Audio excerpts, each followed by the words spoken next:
morning, class. My name is Jack. Please take your math books to page 4. Teacher, I have a question. What is your question, Grover? What time do we get out of here? You get out of here when I tell you to. But... Shut the fuck up! Now, class, what is 6 times... Damn, Grover, you got owned. Shut up, that's why I slept with your girl. What the fuck? You see, math is not hard. Hey, teacher, can I please use the restroom? Yes, but next time raise your damn hand.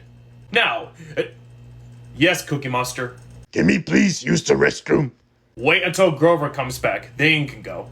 But sir, me really gotta take one, eh? I can't hold it. Please. Fine, but don't ask again. Washing my hands. So, if 4 times 7 equals...